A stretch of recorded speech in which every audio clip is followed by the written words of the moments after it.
ਫਰਮਾਉਂਦੇ ਨੇ ਕਿ ਮੀਆਂ ਸਾਹਿਬ ਮੀਆਂ ਮੁਹੰਮਦ ਬਖਸ਼ਾਰ ਤੇ ਖੜਵੀ ਆਉਂਦੇ ਨੇ ਕਿ ਚੰਗੀ ਮੰਦੀ ਸੱਜਣਾ ਕੋਲੋਂ ਸਹਿਵਾਰੀ ਹੋ ਜਾਂਦੀ, ਪਰ ਯਾਰ ਯਾਰਾਂ ਦਾ ਗਿਲਾ ਨਹੀਂ ਕਰਦੇ ਅਸਲ ਪ੍ਰੀਤ ਜਿਨ੍ਹਾਂ ਦੀ। ਜੋ ਆਉਂਦੇ ਨੇ ਕਿ ਕਿਸੇ ਵੀ ਗੱਲ ਤੋਂ ਹੋਵੇ ਨਸਲੀ ਯਾਰ, ਝੂਠ ਨਾ ਕੋਈ ਹੋਵੇ ਤੇ ਉਹ ਕਿਸੇ ਵੀ ਗੱਲ ਤੋਂ ਉੱਚ ਨੀਚ ਹੋ ਜਾਵੇ ਫਿਰ ਉਹਦਾ ਡਰ ਨਾ ਛੱਡੇ। ਸਵਾਦਮ ਚਿਸ਼ਤੀ ਸਰਕਾਰ ਫਰਮਾਉਂਦੇ ਨੇ ਕਿ ਨਾ ਛੱਡ ਯਾਰ ਦਾ ਬੂਆ ਭਾਵੇਂ ਲੱਖ ਵਾਰੀ ਦਰਕਾਰੇ,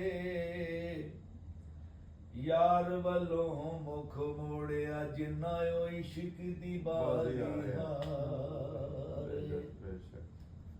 ਉਹ ਨਾ ਹੋਵੇ ਇਸ਼ਕ